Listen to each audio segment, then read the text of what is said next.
Agora vamos abrir em Lucas capítulo 18.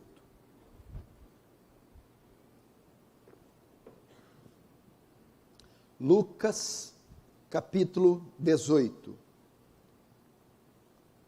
Vamos ver o que diz a santa palavra de Deus. Mateus, Marcos, Lucas.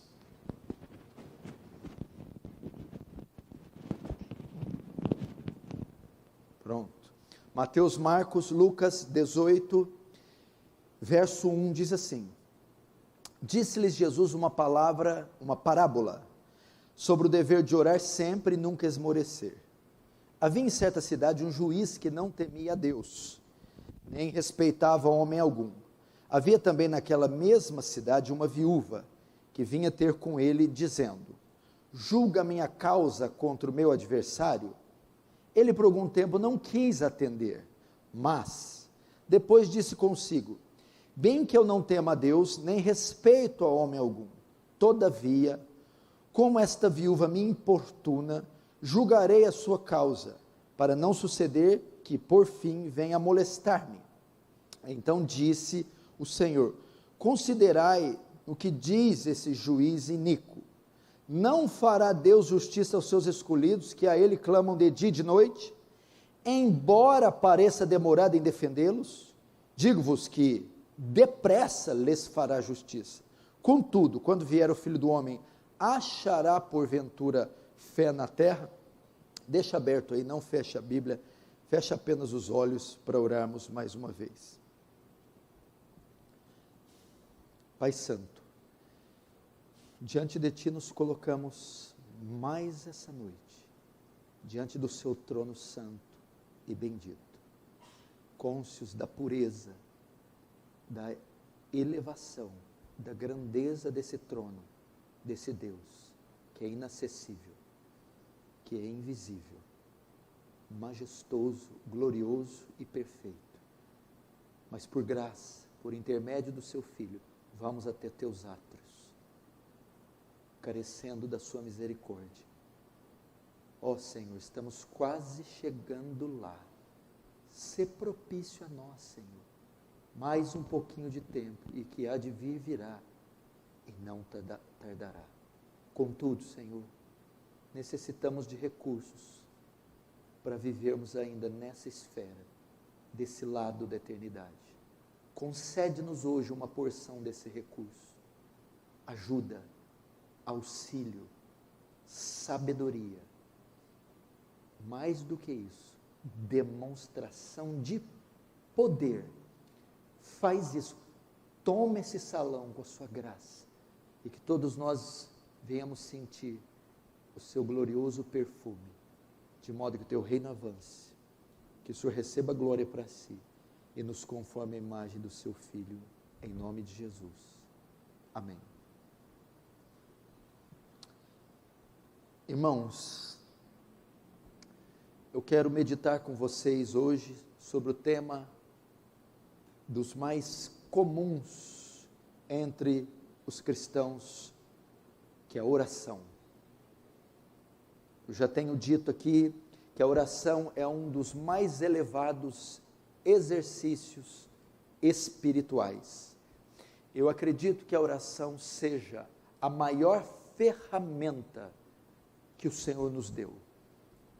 Não acredito que haja uma ferramenta, um mecanismo tão poderoso, tão elevado, que Deus nos tenha concedido como a oração. Entretanto, apesar dessa ferramenta ser tão poderosa, disponível a nós em todos os momentos, ela tem sido uma ferramenta pouco utilizada em nossos dias. Trazendo até para o campo físico, poderíamos dizer que essa ferramenta, em algumas igrejas, por parte de alguns cristãos, ela está enferrujada. Se nós soubéssemos o poder que tem essa ferramenta, se soubesse o quanto o fio dessa lâmina é cortante, o quanto essa tocha é fumegante, O quanto essa arma é poderosa, nós a usaríamos com muito mais frequência. Tiago é muito enfático ao dizer, até agora, não recebeis, não tendes recebido, porque não pedis.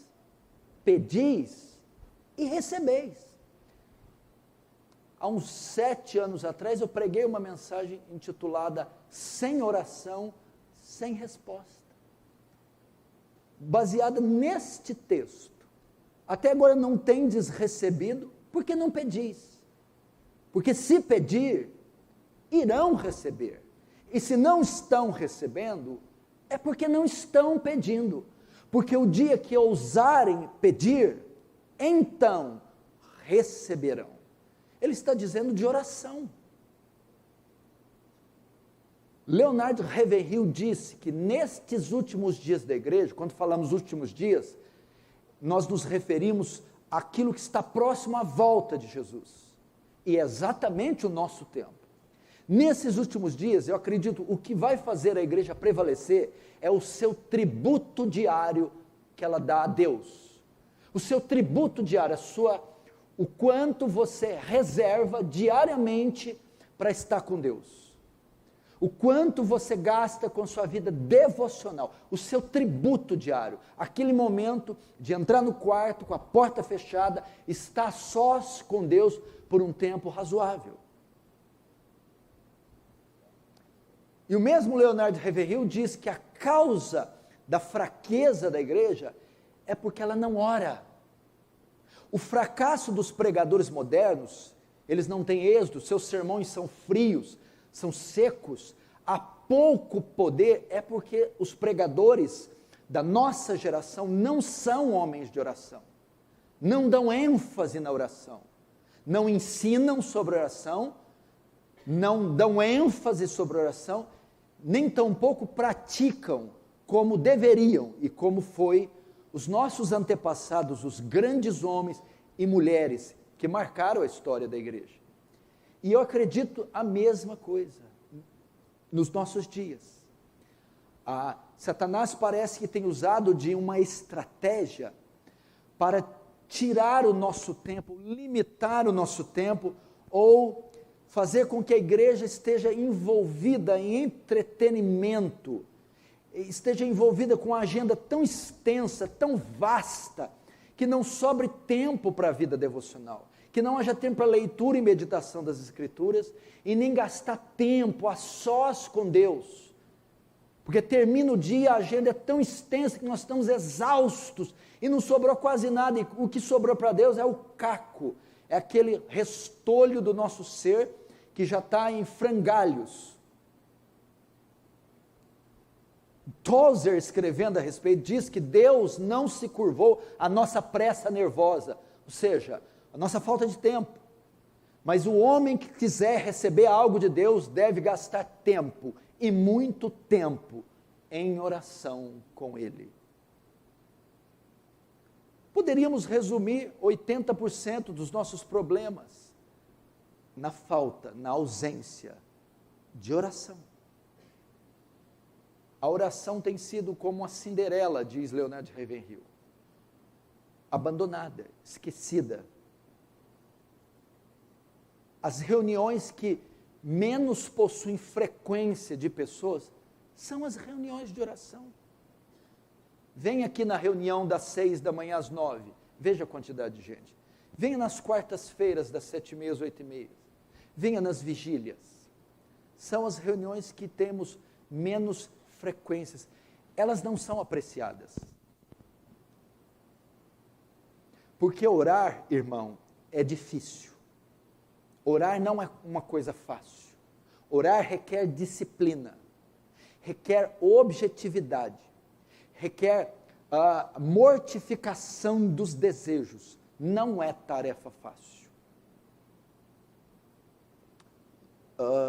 Você vê os feitos notáveis destes grandes cristãos, destes homens de Deus ao longo de todos os tempos da igreja do Antigo e do Novo Testamento, foram executados através da oração. Ou não foram sem que primeiro ele estivesse orando. O mesmo Tiago, ao falar sobre oração, ele vai usar um exemplo do Antigo Testamento, que é Elias. Ele vai dizer que Elias, através da oração, fez com que a terra deixasse de produzir chuva 3 anos e meio. E orou novamente, pedindo com que chovesse, e choveu.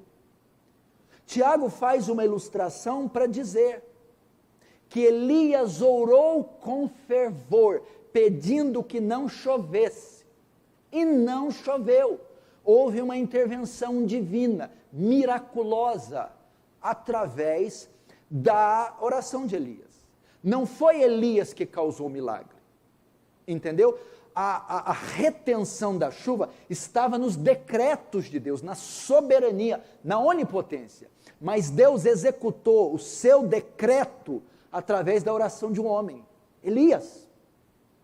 Aí, para que você, e mesmo os leitores de Tiago, não argumentem e digam, não, mas você está usando um exemplo de um profeta sobrenatural, esse homem não provou a morte, ele subiu numa carruagem de fogo, ele tinha poderes especiais, ele era o super saiyajin, ele era o Superman, ele era, eu sou um operário, eu trabalho, eu tenho filho para criar, o senhor não pode usar uma comparação dessa. Ok, Tiago, prevendo que seus leitores objetariam dessa maneira, diz, e Elias era um homem, carne e osso, tinha dor de barriga, febre, depressão, e ele vai mais, sujeito às mesmas paixões. Elias não tinha um pedigree superior de vocês. Elias não era uma casta de ser superior, era um homem igualzinho a gente, igualzinho, tinha medo, ficava doente, morria. Então, Tiago vai dizer ali, o poder que tem um homem, uma mulher que ousa dobrar seus joelhos. Ele era sujeito como nós, ele não tinha poderes especiais. É claro que em seu contexto, ele foi usado daquela maneira. Ou você pode orar pedindo para chover, pode ficar 2 anos que Deus não vai fazer isso. Porque o propósito era enviar juízo sobre a terra. Não era um capricho de Elias. Acordou, eu queria que não chovesse. Não. Agora, Deus pode fazer coisas semelhantes através de um homem e de uma mulher que ora. Lembra de Moisés quando sobe no Monte Sinai e fica ali 40 dias recebendo as tábuas da lei, enquanto isso o povo esculpe, o povo faz um bezerro de ouro. Moisés desce e a ira de Deus se acende contra aquela geração vulgar, e Deus diz, eu vou derramar o meu juízo, a minha ira se acenderá contra esse povo, Moisés, e eu os consumirei. Êxodo 32, 11. E de ti, Moisés, começarei uma nova nação. A Bíblia diz que Moisés bota o rosto em terra e ora. O texto diz, e Moisés suplicou. O termo hebraico dá a ideia que Moisés contorceu-se, rogou, pranteou, Deus, não faça tal coisa. E a Bíblia diz que a ira de Deus foi apaziguada e Deus poupou o povo por causa da oração de um homem. Veja só, Deus ia consumir todo Israel. Abraão recebe a visita de dois seres angelicais. E ele, 3, e ele recebe a notícia que em alguns dias eu subverterei Sodoma, eu enviarei fogo e consumirei Sodoma. Pronto, está ali. A ordem de Deus. A Bíblia diz que Abraão se coloca entre Sodoma e entre Deus. Quem estava em Sodoma? Ló, o sobrinho dele.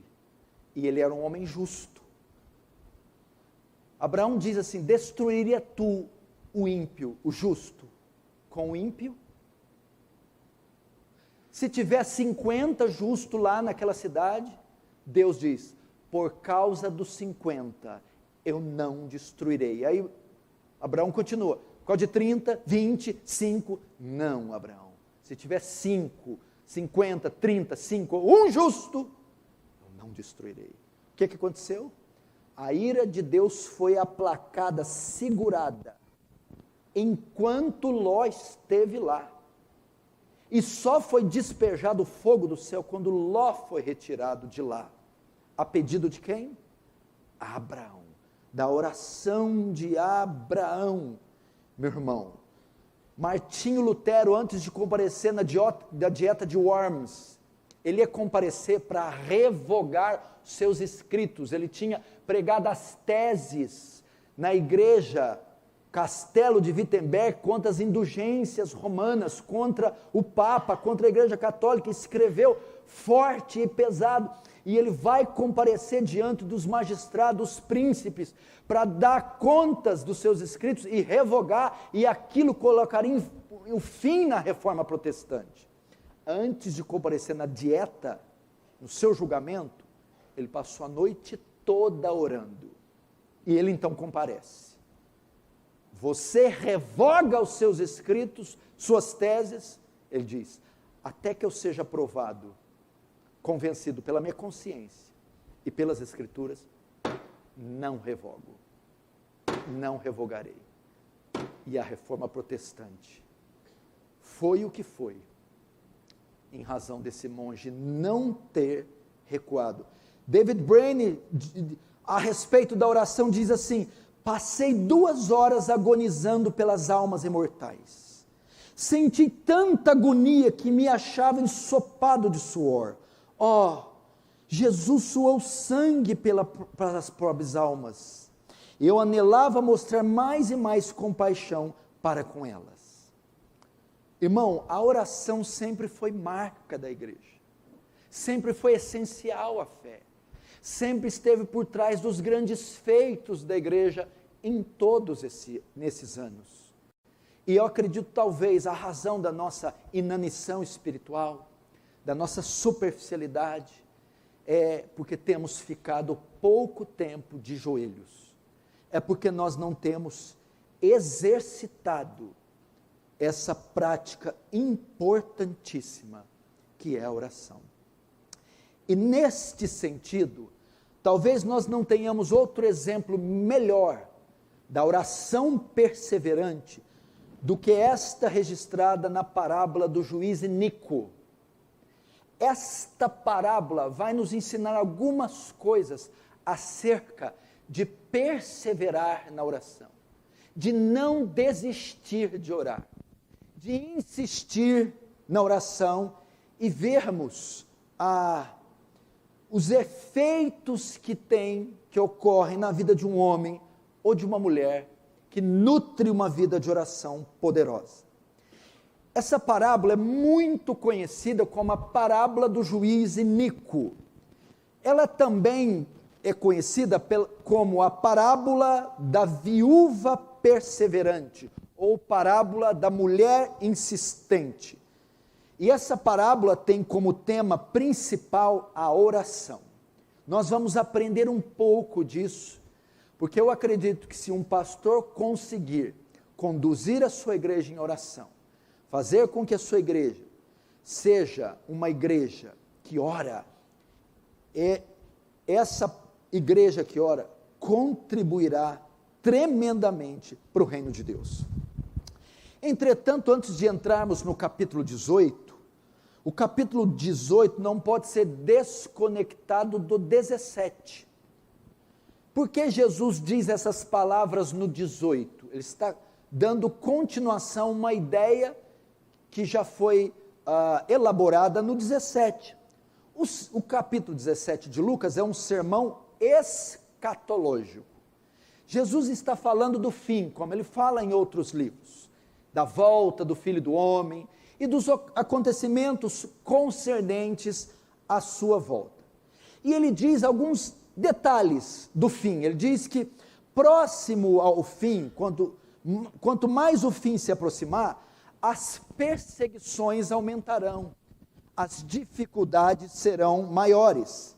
Virão sobre os filhos de Deus tribulação, angústias, perseguições, conforme o fim se aproxima.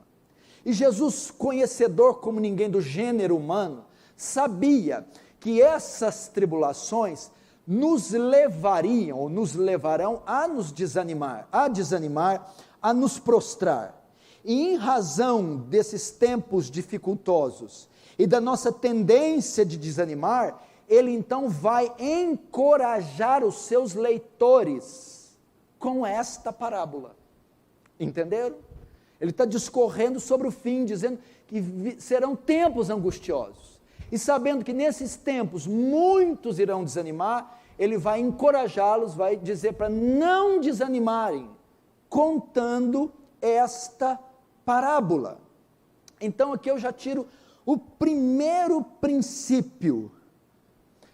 Semelhante a quando ele escreveu, nós estamos vivendo no tempo do fim. A parábola, ela tem um valor escatológico. Apesar de tratar de oração, ela está num contexto do fim, da volta de Jesus, do arrebatamento, do anticristo, toda essa coisa que envolve a escatologia. Este púlpito tem proferido muitos sermões escatológicos. Estamos vendo muitas evidências explícitas do fim, na política, sociedade, na cultura, e que nos amedronta, nos aterroriza, e nós ouvimos Jesus sussurrar em nossos ouvidos dizendo: olhai para a figueira, quando os seus ramos brotam, sabei que está próximo às portas. A figueira são os sinais que ele vinha discorrendo em Mateus 24, e então se nós estamos cônscios do fim, aqui há uma dica: o que fazer nesses dias? Qual deve ser a postura da igreja quando vê os noticiários escandalosos, as blasfêmias contra Deus, os distúrbios na natureza? O que devemos fazer nestes dias? O papel da igreja nesses dias é estar em oração. A dica de Jesus aqui é para orar nesses dias angustiosos. É para dobrar os joelhos, se trancar nos quartos, clamar ao Senhor. É tempo de orar. Tem dica melhor do que essa?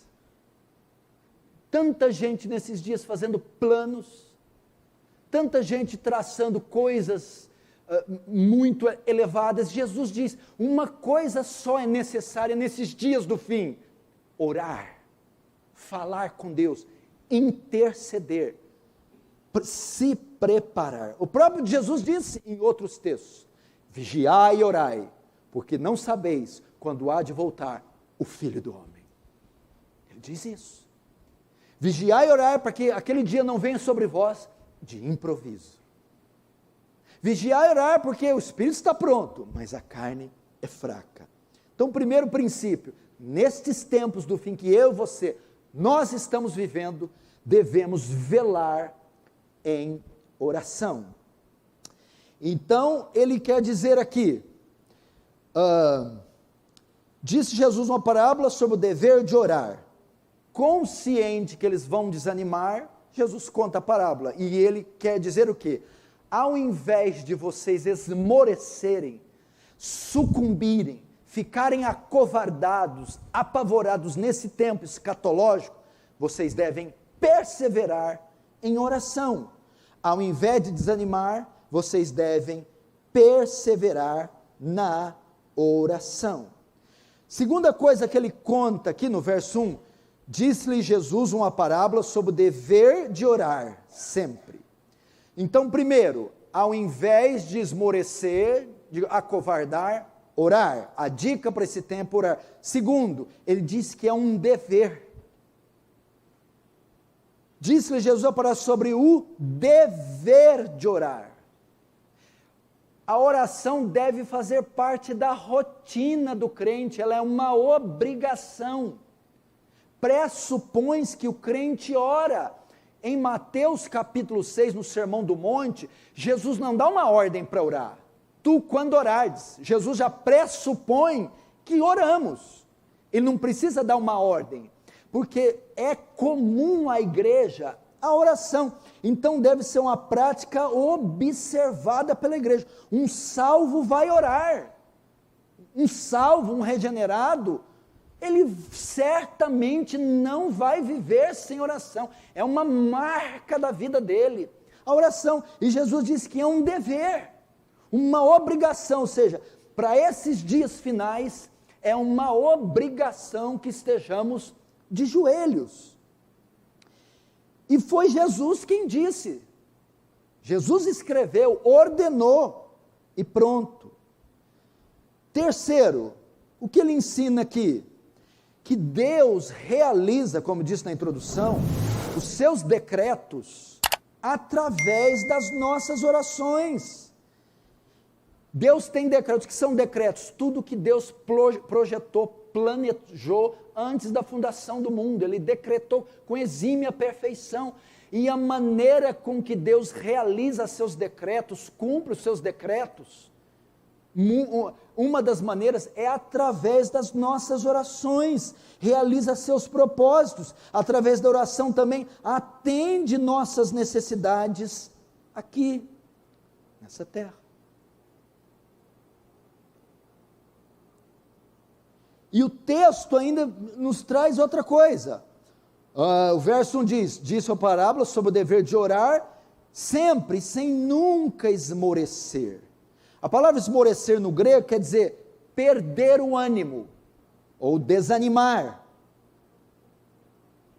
Dever de orar sem perder o ânimo, ou sem desanimar, ou sem acovardar-se.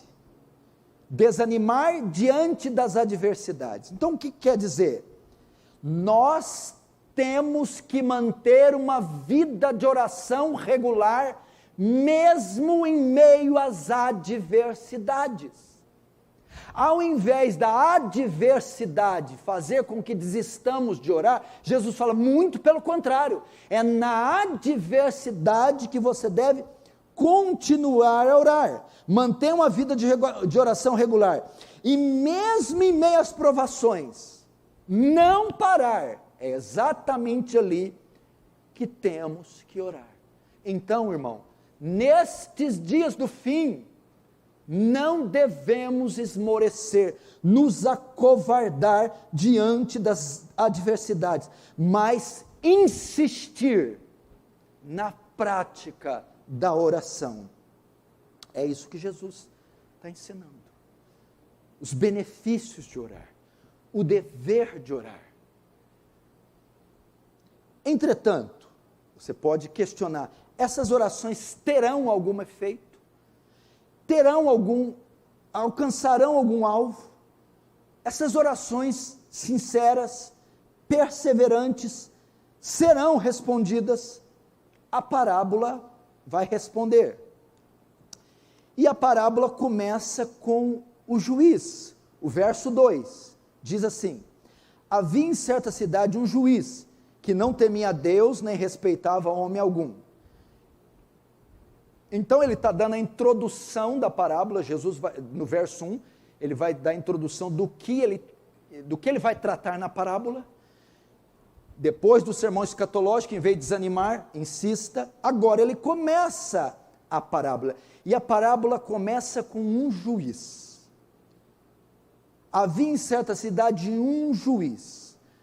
Então aqui a figura é de uma cidade, de um vilarejo, de uma aldeia na Palestina, onde havia um juiz. Nesta época, naquela região, um só juiz consistia a autoridade de toda a vila. Não havia nenhum outro, somente ele. Ele era uma espécie de um soberano. Mandava e desmandava, tinha o poder da vida e da morte na sua mão, e determinava todas as causas.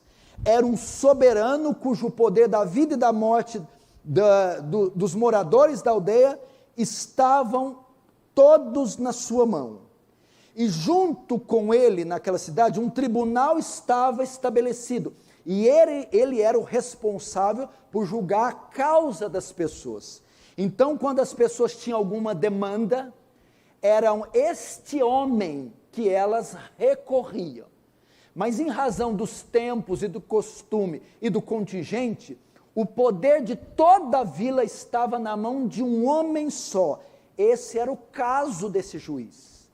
Esse juiz era o soberano da vila. A Bíblia também faz questão de retratar o caráter dele. Entretanto, apesar de soberano, esse homem tinha um desvio no caráter. E a Bíblia coloca ênfase no caráter desse juiz. E diz, havia em certa cidade um juiz que não temia Deus e nem respeitava homem algum. Se você lembra alguns anos atrás, esse juiz lembra muito um juiz famoso, Nicolau dos Santos, o Lalau. É mais ou menos desse jeito esse juiz. Esse juiz, a Bíblia diz que não temia a Deus, o grego aqui é um antideus, não tinha nenhum apreço pela fé e pela religião, um antideus, e nem respeitava homem algum, é um homem desonesto, sem princípios, um homem corrupto. Era um soberano, sim, mas era um soberano mau, um soberano perverso, um soberano indiferente, sem qualquer compaixão pela necessidade dos homens, sem qualquer compromisso com a lei, com a justiça, um homem corrupto, sem temor a Deus e sem compaixão a qualquer pessoa. Esse era o caráter, um homem que tinha muito poder, muita autoridade, aliás, plenos poderes, mas um homem de caráter corrompido. Agora nós vamos ver a segunda personagem da parábola. Ela vai narrar a história de um tribunal, de um juiz, de um julgamento. Agora nós vamos ver a causa e a pessoa com quem ele deveria tratar. Vamos ver a viúva e a sua causa. Verso 3. Havia também naquela mesma cidade uma viúva. Glória a Deus. Uma viúva. Vamos começar? Havia também naquela mesma cidade uma viúva. Agora vamos ver a viúva e a sua causa. As viúvas naquela época, presta atenção, é uma parábola. Jesus está contando a história para ensinar um princípio. Para o princípio que ele quer ensinar, ele acha que os personagens ideais para a parábola tem que ser um soberano e uma viúva. Por que uma viúva? Preste atenção. As viúvas naquela época eram, quando queria se usar o exemplo de alguém frágil, necessitado, pobre, a viúva era o melhor exemplo. Porque viúvas, quando perdiam seus maridos, se tornavam viúvas. Não tinham como se sustentar, não tinham como se manter, mendigavam, pediam esmolas, recolhiam lenhas. Se você vê no Antigo Testamento, a viúva que hospedou Elias em Serepta, era um caso, uma mulher muito pobre, tinha um pouquinho de azeite, um pouquinho de farinha, que os falsos profetas usam para falar de dízimo e oferta. E também a profeta que hospedou, a viúva que hospedou Eliseu. Ambas eram muito pobres, eram pessoas que passavam facilmente necessidade, e além de não ter o sustento do marido falecido, ainda herdavam as dívidas do marido. Então era aterrorizante. Então, Jesus está usando essa figura, não para dizer que só as viúvas vão se identificar com essa parábola, não. É que quando queria apresentar a figura de uma pessoa aflita, desesperada, então ele aponta para a viúva. Então a ideia de colocar uma viúva é colocar a pessoa que recorreu ao juiz, era uma pessoa aflita ao extremo, desesperada. é uma pessoa que estava sob as piores condições, por isso viúva. Então a parábola que essa noite pode ser aplicada para qualquer pessoa que está me ouvindo e me vendo, que está em condições adversas, aflitas, que estão oprimidos, que estão em uma necessidade gravíssima e precisam ter suas causas julgadas. Era o caso da viúva. Necessita de um livramento rápido. Pessoas que estão em situações críticas. Você entrou aqui essa noite assim? Você se encontra em situação crítica? Você está envolvido em algo que te levou ao desespero? A sua presente realidade pode ser ilustrada na figura dessa viúva, que é aquilo que tinha de mais desprezível, urgente, grave, pode ser o retrato da sua vida. Essa era a condição de viúva. E essa viúva vivia na mesma cidade daquele juiz. A viúva, veja só, ele tinha um campo de ação, ele era soberano em uma região. A viúva fazia parte da sua jurisdição, do seu campo de atuação, da mesma aldeia em que habitava a viúva. Eles conviviam no mesmo campo, no mesmo ambiente, no mesmo estado. Ok? E essa viúva tinha uma causa para ser julgada por ele. Então o texto diz, uma viúva que vinha ter com ele, verso 3, uma viúva que vinha ter com ele dizendo, julga a minha causa contra o meu adversário. Essa viúva, pelo que parece, foi injustiçada por alguém, de alguma forma foi lesada, de alguma forma sofreu um grande rombo, um grande crime foi feito contra ela. Alguém poderia ter tirado o pouco que possuía, ou qualquer outra coisa. Por essa razão ela se dirige ao único magistrado, ao soberano único que poderia julgá-la, não havia outro.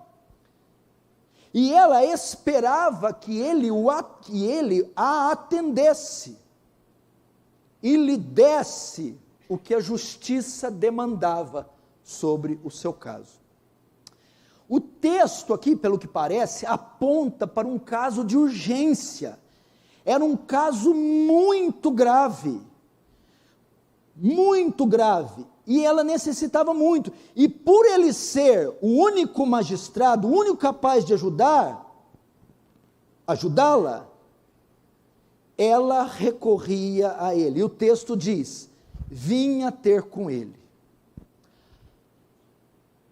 Então nós temos aqui a figura, hoje está uma benção. Nós temos a figura do juiz, aquele que tem o poder de julgar. A figura da viúva, os necessitados, que necessitam de misericórdia.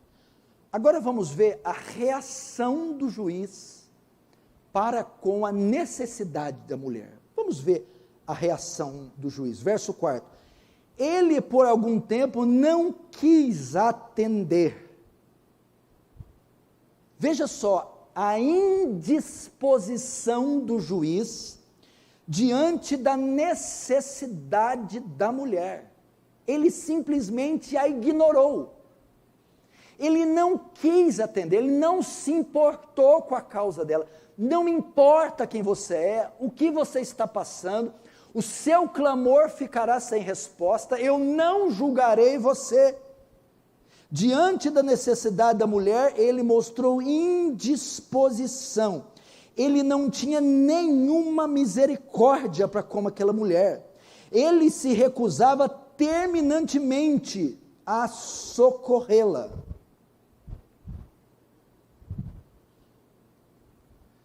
Mas o que acontece? Entretanto, essa viúva não se intimidou. Essa viúva não desistiu, não recuou diante do não do juiz. O texto diz ali, vinha ter com ele. significa que ela continuamente ia até o juiz, julga a minha casa, julga a minha casa. Ele batia a porta, não, suma daqui. Essa mulher voltava no outro dia, julga a minha causa, não, batia a porta, e ela voltava no outro dia. Ela começou a insistir, ela não se intimidou pela falta de resposta do juiz. Ela não desistiu quando ele falou não para ela. Ela continuou a insistir e molestar esse juiz. Quando ele dizia não, ela voltava para casa inconformada, pois sabia que a sua causa era justa. Mas dias depois ela voltava e tentava de novo, e de novo, e de novo, sucessivamente.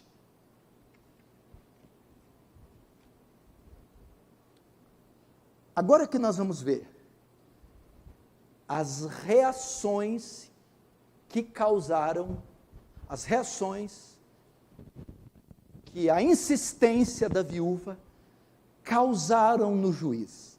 A insistência da viúva causa uma reação inversa no juiz e o faz mudar de opinião quanto a ela.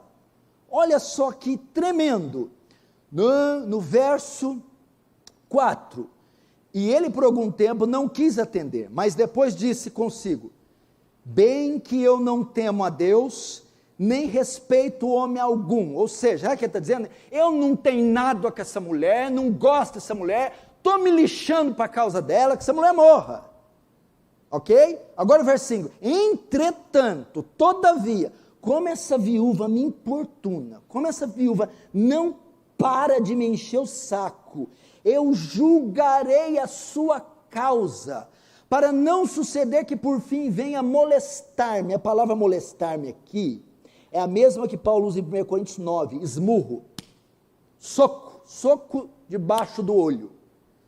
Eu vou julgar essa mulher, senão ela vem me dar um upper, senão essa mulher me dá no olho. O texto não quer dizer necessariamente que a mulher faz assim, que cada viúva chegar em juiz, né? Mas a ideia é assim, eu vou brigar, eu vou até o fim, eu vou chacoalhar esse homem. O homem ficou com medo da mulher. Essa mulher uma hora vai entrar aqui. Essa mulher é a monga. Lembra da monga, mulher gorila? Aqueles parques que você pagava 50 centavos para andar, tinha a monga. A maquiagem era comprada ali na tabacaria do... Então veja só, o que aconteceu? O juiz disse assim, ainda que eu não tenha um pingo de caráter, nem tenha qualquer compaixão dessa mulher, olha só, escute, o juiz está lá na cama dele, o juiz está contando a propina, ela a insistência dela foi tão grande, sua perseverança se mostrou tão grande, que eu atenderei, disse o juiz. Eu não aguento mais essa mulher todo dia na minha casa dizendo, julga minha casa, julga minha casa, julga minha casa. Então o juiz, vencido pelo cansaço, julgou a mulher, foi favorável à mulher, livrou a mulher, salvou a mulher, deu uma sentença favorável para a mulher. A mulher obteve o que queria, através da insistência. Essa foi a parábola do juiz iníquo ou da mulher perseverante. Agora vamos ver as lições que Jesus traz. Agora entra a gente. Você vai entender onde você entra. Jesus vai nos ensinar as lições da parábola. Verso 6.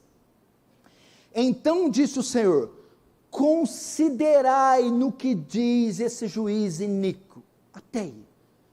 Olha o que Jesus diz. Imagina que Jesus está ilustrando a cena, que um quadro, ou está mostrando uma tela, ou está mostrando algo real, está mostrando do outro lado da rua, a conversa do juiz com a mulher. E está ensinando os seus discípulos, que estão amedrontados por causa do fim. O fim vai ser tempos de angústia. Jesus não desanima. Ora, vou contar uma parábola. Está vendo? O juiz, a mulher, tal. Aí o juiz acaba de falar. Ainda que não tema a Deus, julgarei essa mulher. Aí Jesus, ouviram? Atentai. Olhem para que o juiz diz. considerai o que disse o juiz. Vocês entenderam? Considerem.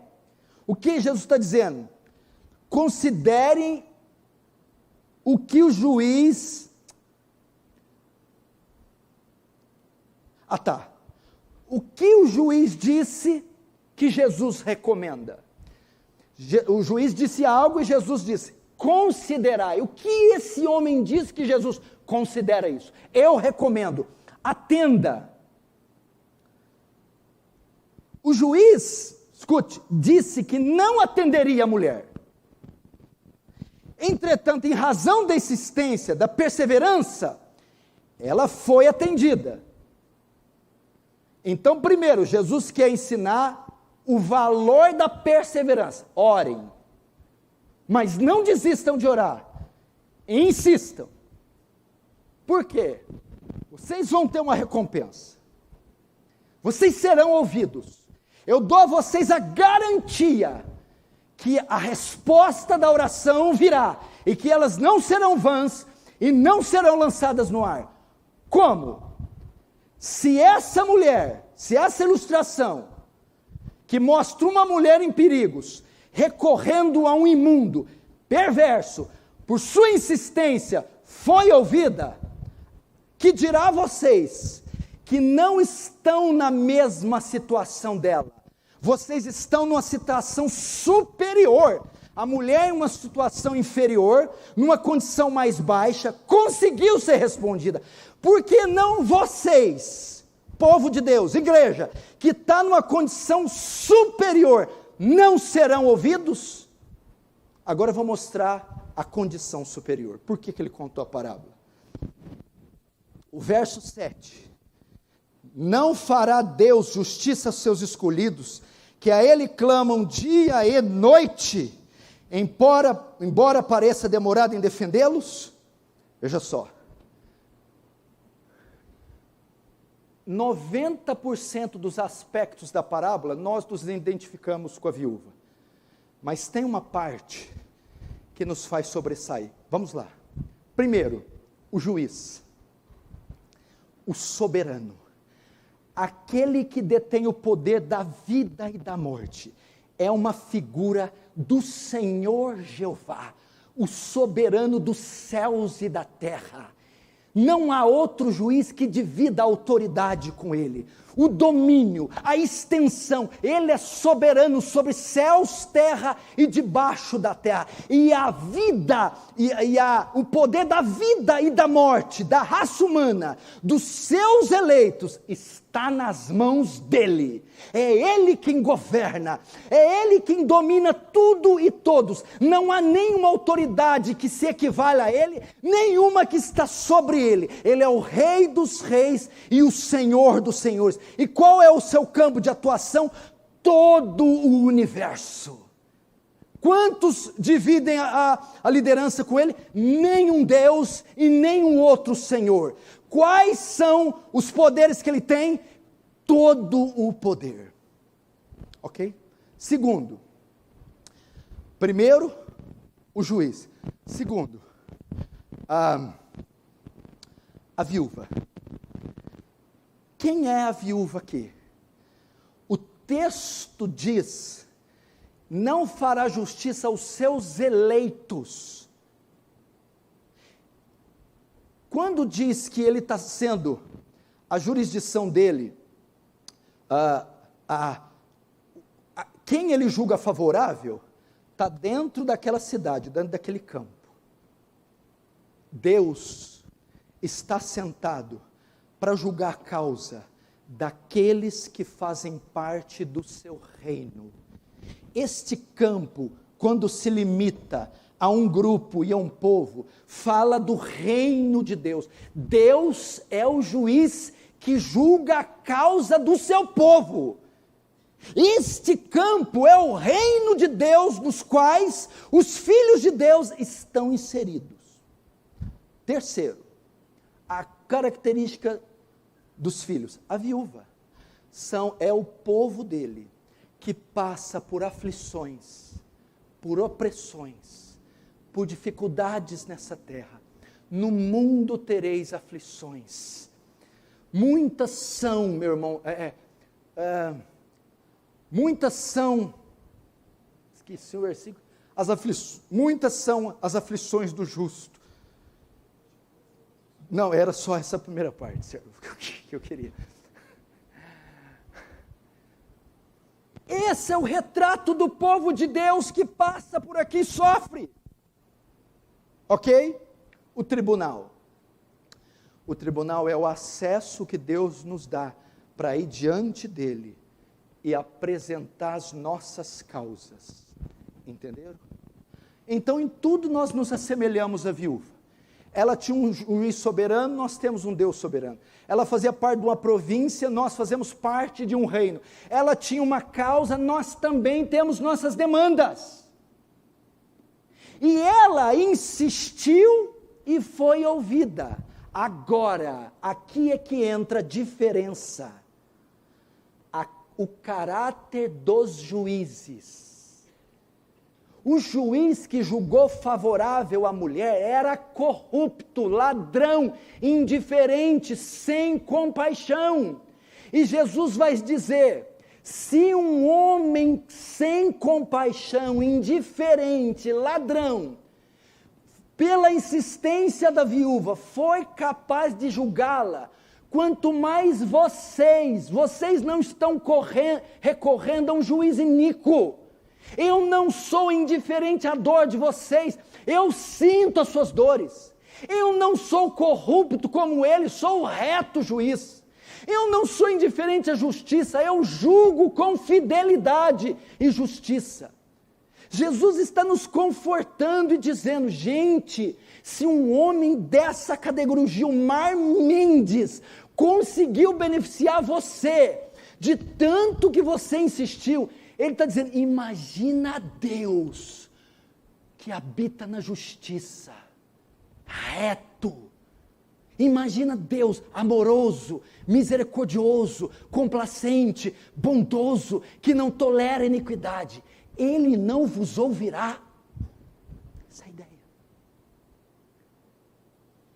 Isso me deu tanta alegria, mas tanta. Ele está dizendo, qualquer um, sem caráter que seja, pela insistência, pode ceder favoravelmente a você. Agora imagina alguém que tem caráter, que é reto em todos os seus caminhos, em todos os seus juízos, que é grande em misericórdia e tardio em se irar. Por isso ele está dizendo, nestes tempos, insistam em orar, insistam em jejuar, clamem a Deus, molestem a Deus, porque se um juiz perverso pode ser favorável a alguém, quanto mais o vosso Pai que está no céu. Isso que ele está dizendo.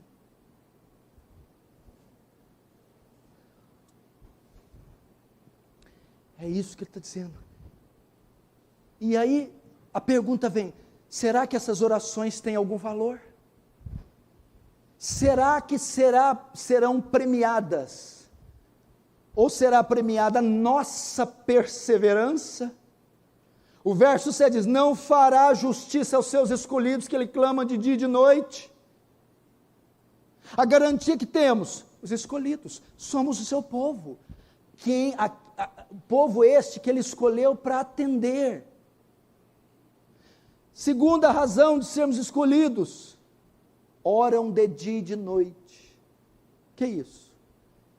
Insistem, não esmorecem. A oração respondida é a oração insistente, é a oração que não desiste, é a oração que não desanima.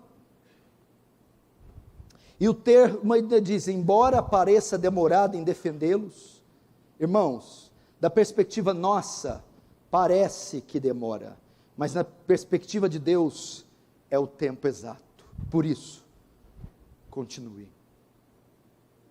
Estão entendendo? O desfecho da parábola, o coração da parábola, é a comparação dos juízes.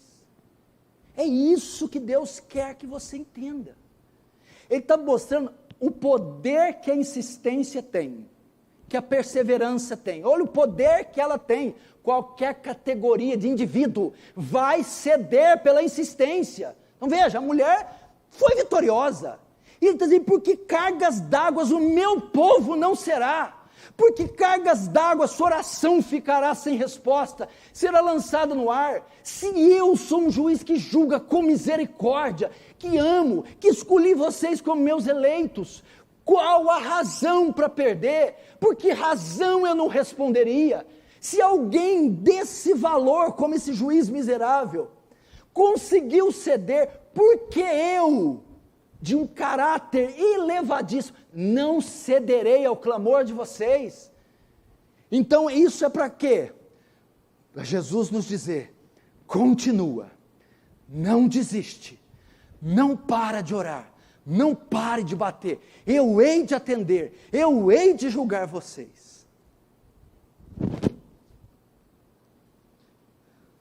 Será que Deus nos livrará, nos socorrerá, a providência virá? Vamos ver então, se ela virá. Verso 8, digo-vos, que depressa lhes fará justiça. Até aí, esse digo-lhes é, eu lhes asseguro. Quando Jesus fala, está no imperativo, está no absoluto, eu lhes asseguro.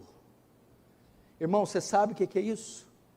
Eu lhes asseguro, olha que coisa, é eu que estou garantindo, é eu que estou assumindo, eu, Jesus, será que Ele fará justiça?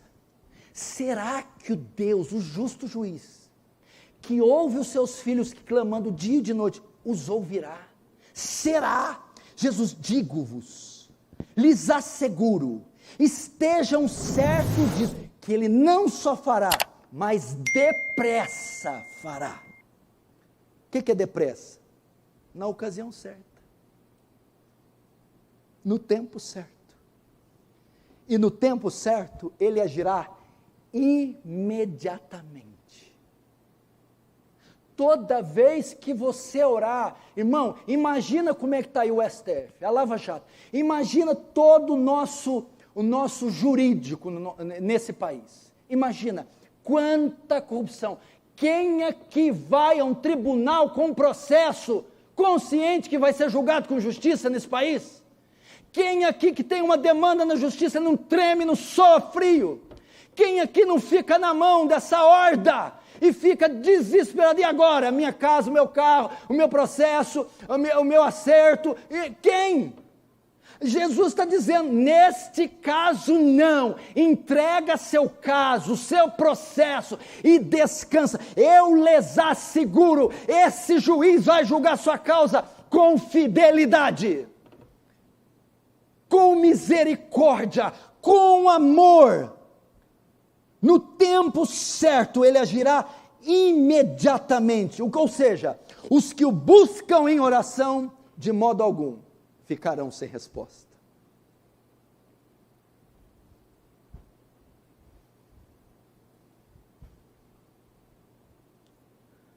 Então, quando você orar, eu lembrei porque eu usei aquele exemplo. Quando você orar, é quando você leva o processo. Você vai suar frio. Você não tem nenhuma esperança de ser julgado com justiça aqui. Não.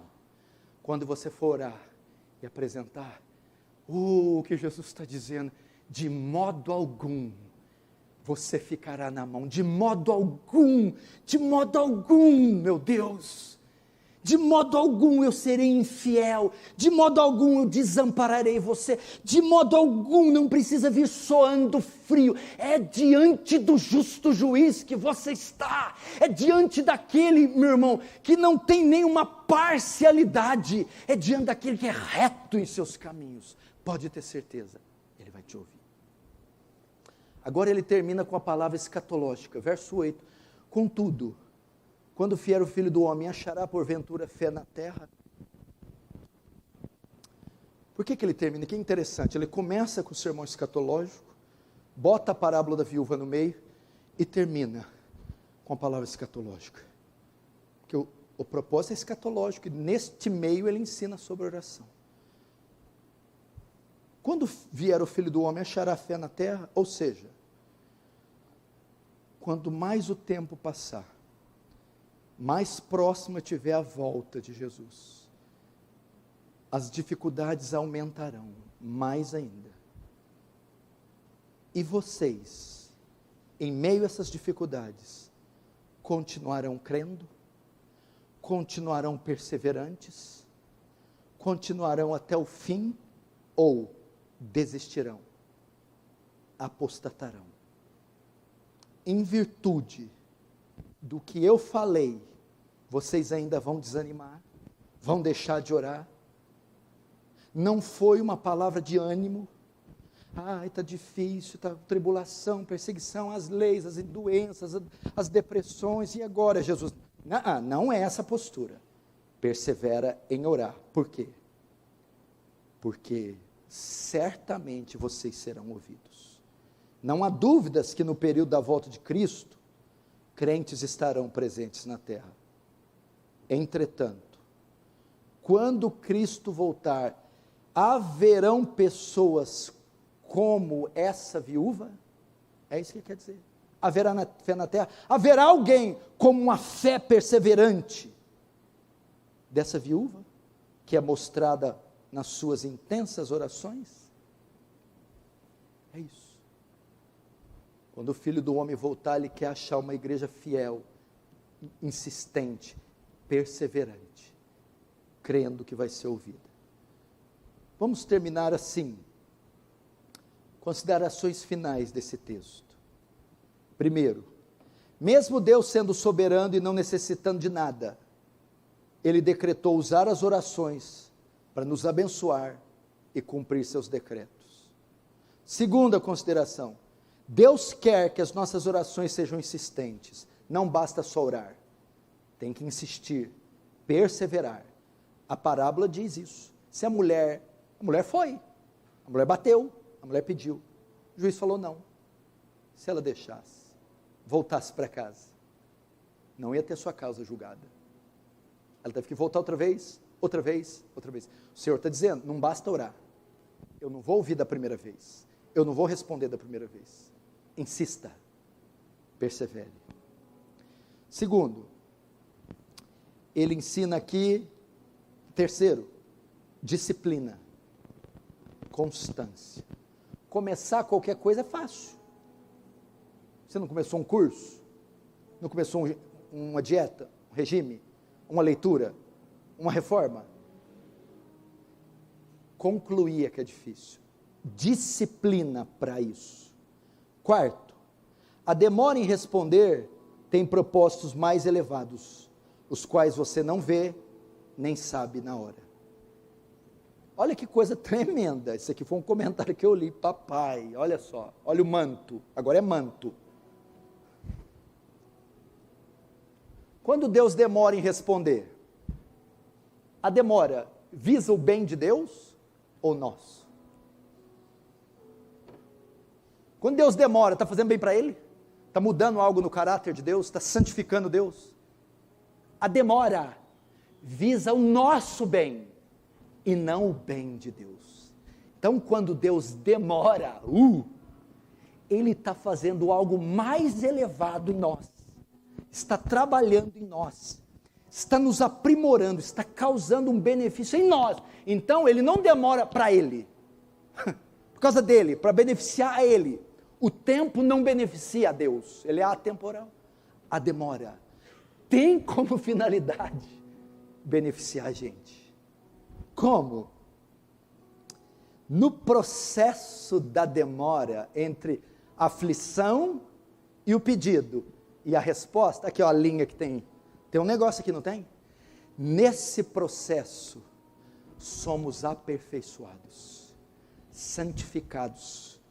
Enquanto a gente está nesse processo de orações intensas, a resposta da oração ainda não veio, mas no processo você tem experiências com Deus. Você começa a ter, Deus começa a mostrar coisas que você não via até então. O seu discernimento se torna mais aguçado, sua fé mais perseverante, você se amadurece, e o pecado e o seu caráter é refinado no momento da espera, ô glória. Somos aperfeiçoados.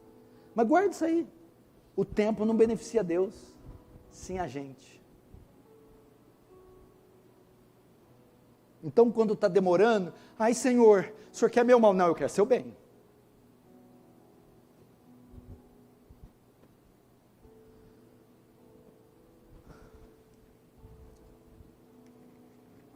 Ouvi o que disse o injusto juiz. Olha para ele. Olha para o homem deitado lá na cama contando os dólares da propina. E levantando, não aguento mais essa mulher. Abriu a porta, vai mulher, dá isso aqui. Shhh, pronto, vai lá, é seu. Ouvi ele. Agora imagina um juiz que não está deitado no quarto contando propina. Que está sentado num trono branco, reto e justo.